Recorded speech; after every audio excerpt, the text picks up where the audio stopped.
Max Hair Clinic, India's leading hair regrowth experts. Hotstar Specials உப்பு புளி காரம் அட்டகாசமான குடும்ப கலாட்டா வெப் சீரிஸ் மே 30 முதல் டிஸ்னி பிளஸ் ஹாட்ஸ்டாரில். Periyar Maniamma Institute of Science and Technology, Thanjavur. Choose who you want to be. இப்போ அண்ணாமலை ஒரு படி மேலே போய் இல்லை இவருமே பார்த்தா ஜெயலலிதா அவர்களுமே இந்த தொடர்ச்சியான இந்த கருத்துக்களை எப்படி சார் பார்க்குறீங்க? அவங்களுக்கு இங்கே கேடஸ் தொண்டர்கள் கிடையாதுங்க. ஒருவேளை பாஜகவும் திராவிட கட்சிகளாக மாற நினைக்குதா இங்கே தமிழ்நாடு? அப்படிலாம் கிடையாது. அவங்க இந்துத்துவவாதிகளாக தான் இருக்க விரும்புகிறாங்க. திராவிடத்தை அவங்க கடுமையாக எதிர்க்கிறாங்க. எம்ஜிஆர் ஜெயலலிதா தான் நல்லாட்சி கொடுத்தாங்க, எடப்பாடி நல்லாட்சி கொடுக்கலன்னு சொல்லு. ஆனால் ஏதோ ஒரு வகையில் பண்றேன் ஏதோ ஒரு வகையில் அதிமுக அவங்களும் புகழ்றாங்கல்ல. உங்களுக்கு எதுக்காக புகழ்றாங்கன்னா எம்ஜிஆர் ஜெயலலிதா விசுவாசிகளை எடப்பாடியிடமிருந்து பிரித்து தங்கள் பக்கம் சேர்க்கறது தான். அதுதான் இப்ப இந்துத்துவவாதின்னு சொல்றது. அதுதான் காரணம். ஆள் பிடிக்கிற வேலை தான். இந்து மதத்துல சில மாற்றங்களை கொண்டு வர்றதுக்கு முயற்சி பண்ணாங்க. வேற எந்த மதத்தையும் அவங்க தீண்டலை இல்லை. அனாவசியமா வேற மதத்தை சீண்டி பார்க்க எப்பயுமே முயற்சி பண்ணதில்லை. சார் வணக்கம். அண்ணாமலை பேசியது ஜெயலலிதா குறித்து பேசின அந்த ஒரு விஷயம் பார்த்தா இன்னைக்கு ரொம்ப பரபரப்பாக பேசப்பட்டிருக்கு. ஜெயலலிதாவை அவங்க ஒரு அரசியல் விமர்சகர் அப்படிங்கிறத தாண்டி என்ன சொல்லியிருக்காங்க அப்படின்னா, அவர் ஒரு இந்துத்துவவாதியாக தான் இருந்தார் அப்படிங்கிற மாதிரி அவருடைய பேச்சு இருக்கு. ஜெயலலிதாவை அவர் இந்துத்துவவாதியாக சொல்ல, இதை நீங்க எப்படி பார்க்குறீங்க? இந்துத்துவவாதியாக இருந்திருந்தா அவங்க பாஜகவோட கட்சி அதிமுக இணைச்சிருப்பாங்களே. அவங்க பாஜக எதிர்த்துக்கிட்டு தானே இருந்தாங்க. பல்வேறு விஷயங்களில் பாஜகவுக்கு எதிராக தானே அவங்க பேசிகிட்டு இருந்தாங்க. அவங்க ஒரு இந்து ஆன்மீகவாதி, அது வேணால் ஒத்துக்கிடலாம். அவங்க இந்துத்துவவாதின்னு எப்படி சொல்லலாம்? அவங்க இஸ்லாமியர்களுக்கு எதிராக வெறுப்பு பேச்சை பேசியிருக்காங்களா? எந்த மதத்தையாவது இழிவுபடுத்தி பேசியிருக்காங்களா? ஒரு இந்துங்கிற முறையில் அவங்க இந்து கடவுள்களை கும்பிடுறது, அது மாதிரி சில விஷயங்களில் மதமாற்ற சட்டம் இருக்குது. அது என்ன வருதுன்னா, சில இடங்களில் பிரச்சனை வச்சு தமிழ்நாட்டில் கட்டாய மத மாற்றம், அதுக்கு எதிராக போராட்டங்கள் அதெல்லாம் வெடிச்சிச்சு. அது உங்களுக்கு தெரியும். அந்த பிரச்சனைகள்லாம் வரும்போது அவங்க என்ன செஞ்சாங்க, கட்டாய மத மாற்றத்தை தடை செய்யணும் அப்படின்னு தான் சட்டம் கொண்டு வந்தாங்க. மத மாற்றத்தை தடை செய்ய சொல்லலை, கட்டாயப்படுத்துறது தான் தப்பு. அப்படி அது நியாயம் தானே.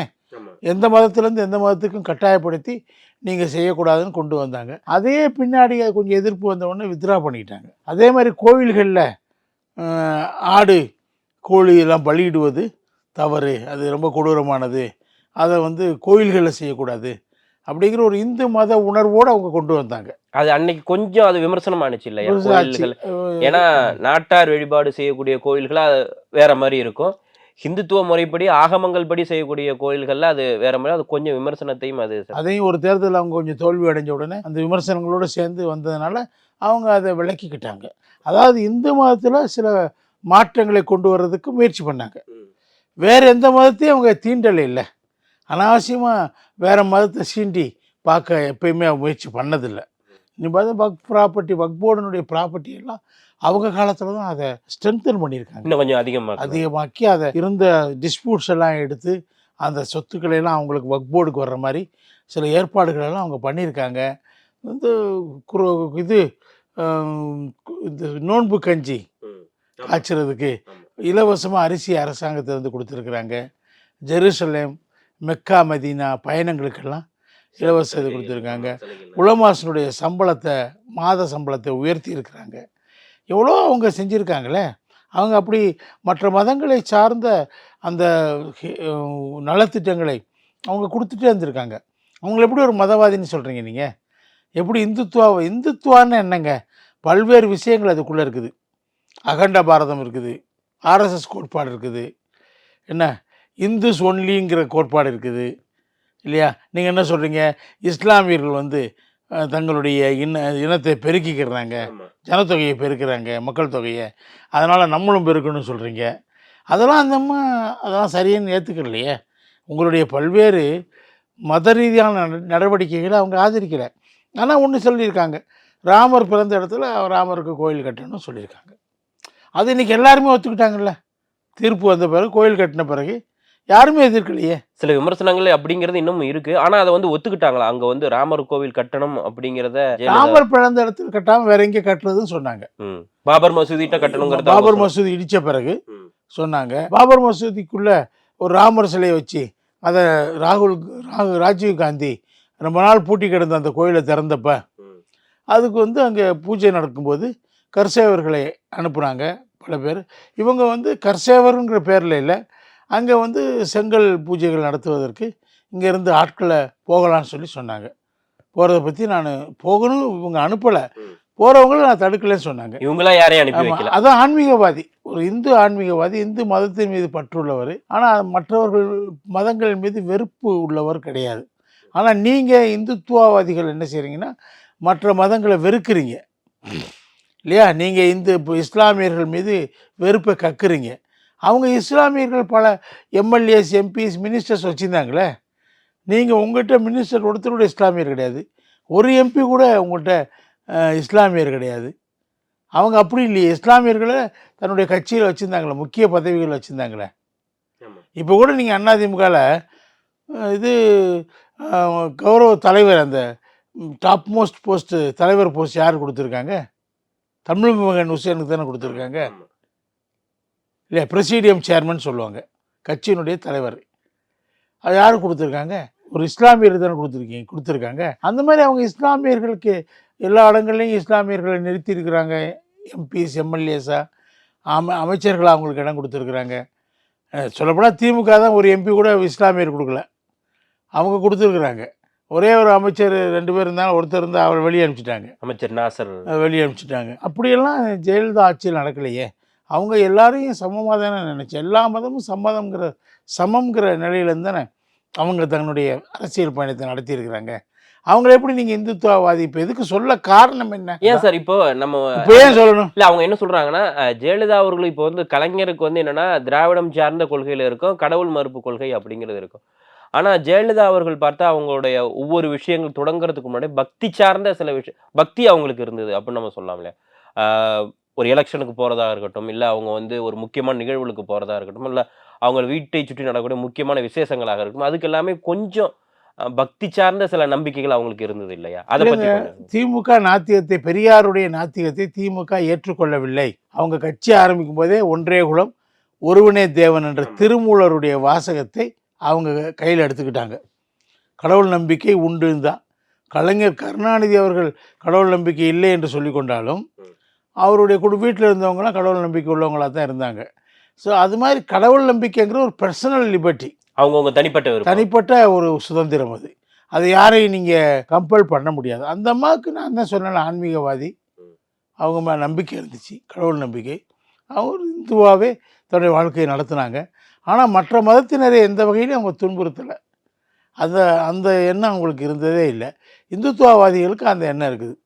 இந்து ஒன்லின்னு சொல்கிறீங்க நீங்கள், இந்தியா வந்து இந்துக்களின் நாடு சொல்கிறீங்க இல்லையா? அது மாதிரி இப்போ நீங்கள் காஷ்மீரில் 370 கொண்டு வந்தீங்க, இந்த மாதிரி பல விஷயங்கள், முத்தலாக் தடை சட்டம் கொண்டு வந்தீங்க.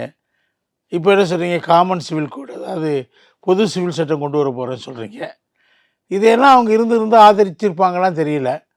ஆனால் உதாரணமாக நான் சொல்கிறேங்க, அதிமுக விட்டுடுங்க, நான் வந்து முத்தலாக் தடை சட்டத்தை பாஜக கொண்டு வந்து நான் ஆதரித்தேன். அதே மாதிரி பொது சிவில் சட்டத்தை கொண்டு வர போகிறேன்னு சொல்கிறது நான் ஆதரித்தேன். 370 ரத்து பண்ணதை நான் ஆதரித்தேன். அதனால் என்னை இந்துத்துவவாதின்னு சொல்லிட முடியுமா? நான் இந்துத்துவவாதி இல்லை, நிச்சயமாக இல்லை. நான் பாஜகவை கடுமையாக எதிர்க்கிறாள். அதனால் இந்துத்துவவாதின்னு சொல்கிறது காரணம், இதற்கு பின்னாடி என்ன நோக்கம் இருக்குன்னா, ஆள் பிடிக்கிறாங்க. அதுதான் நான் பேசலாம்னு நினைச்சேன். ஏன்னா பாஜகவினர் நீங்க பிரதமர் மோடி தேர்தல் பிரச்சாரத்துக்கு வரும்போது அதிமுகவுடைய தலைவர்கள் எல்லாத்தையும் புகழ்ந்து பேசியிருந்தார். எம்ஜிஆர் அவர்களையும் ஜெயலலிதா அவர்களையும் புகழ்ந்து பேசுறப்போ, இப்போ அண்ணாமலை ஒரு படி மேலே போய் இல்லை, இவருமே பார்த்தா ஜெயலலிதா அவர்களுமே இந்த தொடர்ச்சியான இந்த கருத்துக்களை எப்படி சார் பார்க்குறீங்க? அதாவது அவங்களுக்கு இங்கே கேடஸ் தொண்டர்கள் கிடையாதுங்க. ஒருவேளை பாஜகவும் திராவிட கட்சிகளாக மாற நினைக்குதா இங்கே? அப்படிலாம் கிடையாது. அவங்க இந்துத்துவவாதிகளாக தான் இருக்க விரும்புகிறாங்க. திராவிடத்தை அவங்க கடுமையாக எதிர்க்கிறாங்க. நீங்கள் சொல்ல போனால் இவரே அண்ணாமலையே ஜெயலலிதா அம்மாவை ஊழல்வாதின்னு சொன்னார். இப்போ என்ன சொல்கிறாரு? இப்போ இந்துத்துவவாதிங்கிறாரு. அப்போ ஊழல்வாதிகள்லாம் இந்துத்துவவாதிகளா, இல்லை இந்துத்துவவாதிகள் எல்லாம் ஊழல்வாதிகளா அப்படிங்கிற கொஸ்டின் வருது. ஏன் சொல்கிறாங்க? தொடர்ந்து ஏன் இந்த முயற்சி எடுக்கிறாங்கன்னா, அவர்களுக்கு இங்கே தொண்டர்கள் கிடையாது. இங்கே ஒரு கிராமத்துக்கு போய் நீங்கள் பாஜகன்னு சொன்னால் யாருக்கும் தெரியாது, தாமரை சின்னம்னா யாருக்கும் தெரியாது. ஆனால் அண்ணாமலைக்கு பிறகு கொஞ்சம் வளர்ந்துருக்குன்னு சொல்கிறாங்களே. அதாவது நகர்ப்புறங்களில் கொஞ்சம் சின்ன அளவுக்கு போயிருக்கலாம், முன்பு இருந்ததோட கொஞ்சம் ஏதோ 1% கூடியிருக்கலாம், 2% கூடியிருக்கலாம். ஆனால் வந்து பரவலாக அவங்க வளர்ந்துருக்காங்களான்னா, ஒரு கிராமப்புறத்தில் நீங்கள் ஒத்துக்குருவீங்க. யாருக்காவது தெரியுமா பாஜகன்னா? இந்துத்துவானா தெரியுமா உங்களுக்கு? அதனால் இவங்க இவங்க எதுக்காக இது மாதிரி செய்கிறாங்கன்னா, இவங்ககிட்ட கேடர்ஸ் கிடையாது. வேறு கட்சியிலேருந்து கேடர்ஸை பிடுங்க பார்க்குறாங்க. முதல்ல என்ன நினச்சாங்க, அதிமுக பிளவுபட்டுருச்சு, அதனால் நாங்கள் தான் 2ஆம் இடத்துல இருக்கிறோம், எங்களுக்கும் திமுகவுக்கு தான் போட்டின்னு சொல்லி பார்த்தாங்க. திமுகவும் அதை அனுசரணையாக ஏற்றுக்கிட்டு தான் போனாங்க. பாஜக சொல்றது. ஆமாம், ஒரு அண்டர்ஸ்டாண்டிங்லாம் இருந்தாங்க 2 பேரும். பேசி வச்சு தான் பண்ணிட்டாங்களா? பேசி வைக்காமலேயே பேசாமலேயே அண்டர்ஸ்டாண்டிங் வரும்ல என்ன, அந்த மாதிரி அண்டர்ஸ்டாண்டிங். ஓ, நீங்க மௌனமான அண்டர்ஸ்டாண்டிங். நம்ம இதில் அதிமுகவை சேர்க்கவே கூடாது, திமுக களத்தில் அதிமுக இல்லை என்பது அது வந்து பாஜகவுக்கும் லாபம், திமுகவுக்கும் லாபமானது. பட் அந்த சமயத்துல கொஞ்சம் அதிமுகவும் கொஞ்சம் மௌனமான நிலையில இருந்தாங்களோ, இவங்களுக்கு உள்கட்சி பூசல்ங்கிறதுனால. இவங்களுக்கு எந்த பூசலும் கிடையாதுங்க. ஓபிஎஸ் உள்கட்சி பூசலே கிடையாது. கட்சி உள்ள எந்த பூசலும் கிடையாது. கட்சிக்கு வெளியே தான் பூசல். வெளியேற்றப்பட்ட சில பேர் கோர்ட்டுகளுக்கு போயிட்டு இருந்தாங்க, நான் தான் தலைவர். இல்ல அந்த மேட்டர்ல கொஞ்சம் பிஸியா இருந்தாங்க. அது இருந்தாலும் அந்த நேரத்தில் அவங்க அரசியல் பண்ணாமல் இல்லை, எந்நேரமும் கோர்ட்லேயே உட்காந்துருந்தாங்க. கோர்ட்டில் இவங்களா போகிறாங்க, லாயர்ஸ் போய் பேச போகிறாங்க. இவங்களுக்கு என்ன பெருசா, அது இவங்க போராடிட்டு இருந்தாங்க தொடர்ச்சியாக. இவங்க வெளியில் பல போராட்டங்கள் நடத்திட்டு இருந்தாங்க. அதிமுகங்கிற கட்சி உடைஞ்சிருந்தா, பிளவுபட்டிருந்தா, பாஜக சொல்கிற மாதிரி திமுக சொல்கிற மாதிரி அதுக்கு வந்து தேர்தல் ஆணையம் அங்கீகாரத்தை கொடுக்காது. ஜே அணி எம்ஜிஆர் மறைவுக்கு பின்னாடி பிரிஞ்ச உடனே அதில் இதில் கொஞ்சம் எம்எல்ஏஸ், அதில் கொஞ்சம் எம்எல்ஏஸு, இதில் மாவட்ட செயலர், அதில் மாவட்ட செயலர் இப்படிலாம் இருந்ததுனால கொடுக்க மாட்டேன்ட்டாங்க. 2 பேருக்கும் தரல, இல்லை சின்னத்தை கொடுக்கல, எதையும் கொடுக்கல. அதுக்கடுத்து ஜெயலலிதாமா மறைவுக்கு பின்பு ஓபிஎஸ் ஒரு பக்கமும் சசிகலா ஒரு பக்கமும் போராடிட்டு இருந்தப்போ, அப்போ கட்சியில் இந்த பக்கமும் அந்த பக்கமும் கட்சியில் நிர்வாகிகளும் எம்பி எம்எல்ஏஸும் 2 பக்கமும் இருந்ததுனால அப்போயும் சின்னத்தை முடக்கிட்டாங்க, அங்கீகாரத்தை கொடுக்கல, கட்சி பேரை யாருக்குமே கொடுக்கல இல்லையா.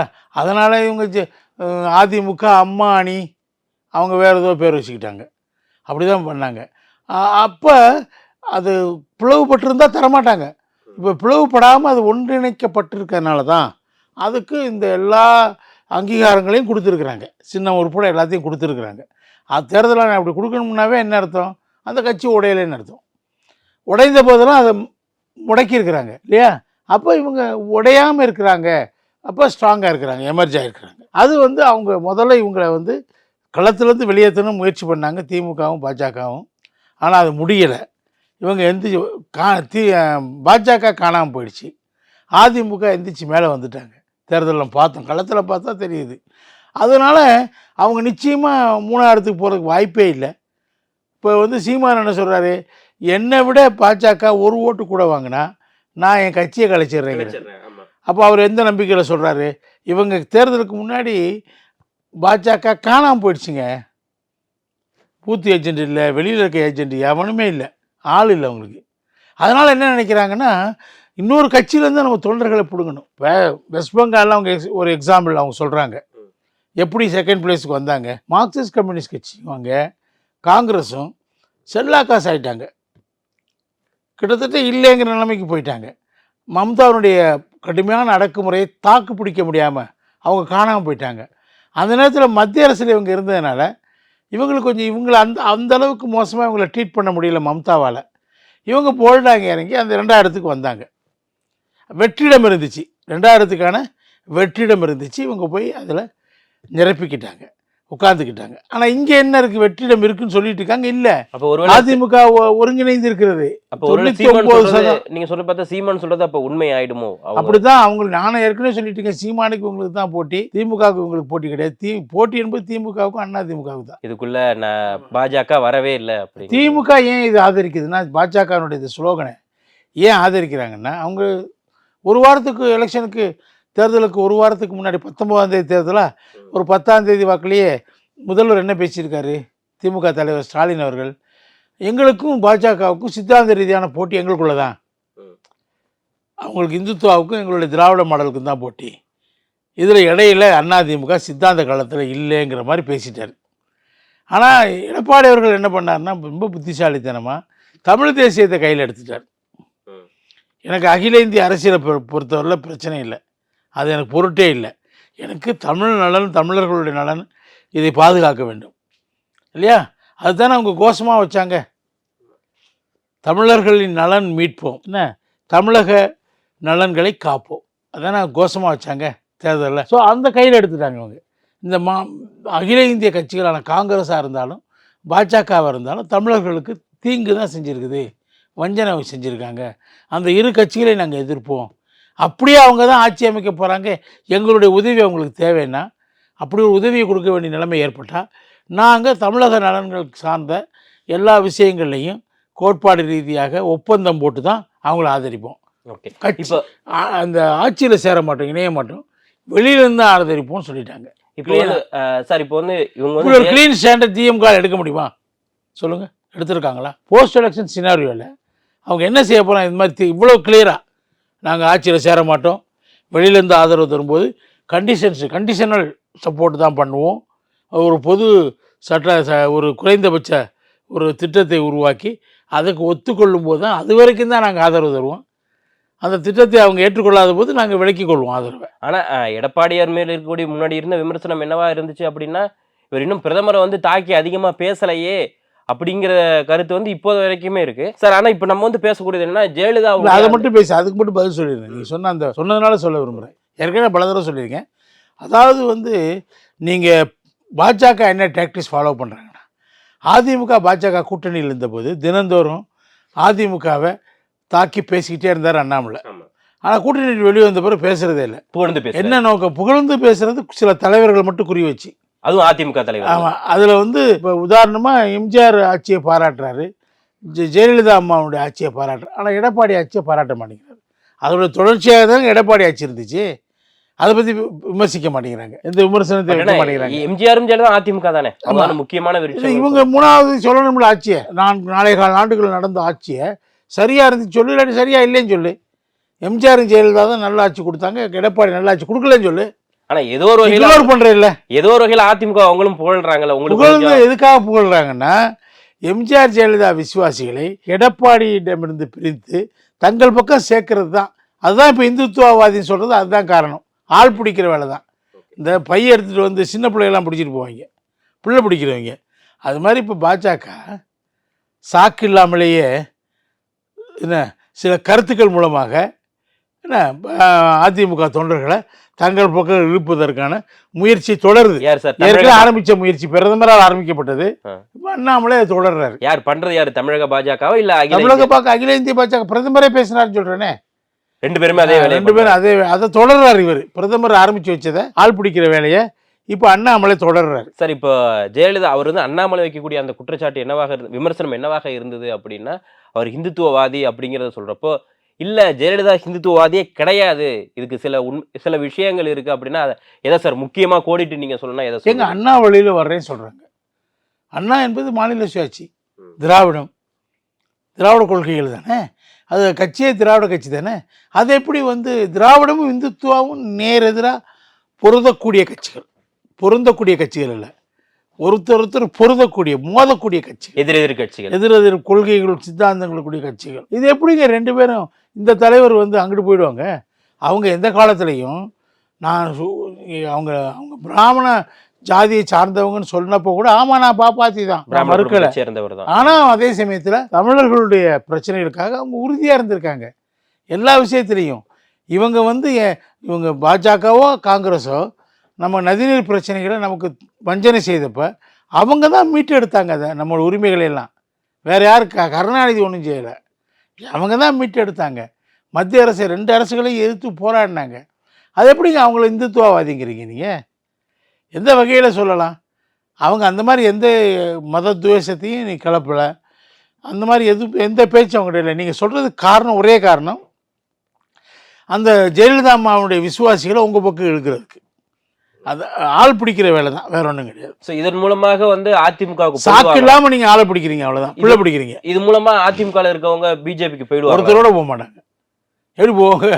அவங்களுக்கு தெரியாதா? இப்போ கொஞ்சம் அதிமுகலாம் நம்ம, ஏன்னா இதுக்கு முன்னாடி இருந்த நிகழ்ச்சியில் நம்ம பேசியிருந்தோம், கட்சின்னு இருந்தால் நீங்களே சொல்லுவீங்க கொஞ்சம் சலசலப்பு அப்படிங்கிறது இருக்கும் தான். அப்படிங்கிறப்போ இந்த நல்ல அண்ணாமலை இது மாதிரியான கருத்துக்கள், எம்ஜிஆருடைய கருத்துக்கள், ஜெயலலிதாவுடைய கருத்துக்கள்லாம் சொல்றப்போ, இங்கே அதிமுக இருக்கக்கூடிய தொண்டர்களும் முக்கியமான விஷயமா இருக்குது எம்ஜிஆர் ஜெயலலிதா அவர்களுடைய அந்த கருத்துக்களும் பேச்சுக்களும் தான். அது அப்படி அந்த பக்கம் அவங்க டைவர்ட் ஆகிற வாய்ப்பு இருக்கா? அது அவங்க வந்து அப்படி பேசும்போது அவங்க கருத்துக்கள் என்னவா இருந்துச்சு? திராவிட கருத்துக்களை தானே அவங்க விதைச்சாங்க. அது எப்படி இந்துத்துவா கருத்துக்களை விதைச்சாங்கன்னு சொன்னால் மக்கள், அந்த தொண்டர்கள் ஏற்றுக்குருவாங்களா? எப்படிங்க ஏற்றுக்கிற மாட்டாங்க. இவங்களே என்ன சொல்கிறாங்கன்னா, நான் சொல்கிறேன், இவங்கள்ட்டே ஒரு கிளாரிட்டி இல்லை. நீங்கள் என்ன சொல்கிறீங்க, தேர்தல் முடிஞ்சோடனே அதிமுக காணாமல் போகும்னு சொல்லி அண்ணாமலை சொல்கிறார். அதிமுக காணாமல் போனால் அது தொண்டர்களாம் கூட்டு வந்துடுவாங்களா? என்ன பேச்சுங்க, அதிமுக காணாமல் போயின்னு சொல்கிறார் தேர்தல் முடிஞ்சோடனே. ஆனால் இவர் சொன்னப்போ தேர்தலுக்கு முன்னாடி இவர் கட்சி காணாமல் போயிடுச்சு, தேர்தலுக்கு பின்னாடி இவர் காணாமல் போயிடுவார், இருக்க மாட்டாருங்கிறீங்களா? நிச்சயம் அவுட்டு, அவ்வளோதான், கட்சியை விட்டு தூக்கிடுவாங்களா? கர்நாடகா போன்றும். நிகழ்ச்சியில் இணைந்து உங்கள் நேரத்தை ஒதுக்கி கொடுத்து கருத்துக்களை வழங்கியமைக்கு மிக்க நன்றி சார். நன்றி. Max Hair Clinic, India's leading hair regrowth experts. Hot star specials உப்பு புளி காரம் அட்டகாசமான குடும்ப கலாட்டா வெப் சீரிஸ் மே 30 முதல் டிஸ்னி பிளஸ் ஹாட் ஸ்டாரில். Periyar Maniamma Institute of Science and Technology, Tanjavur. Choose who you want to be.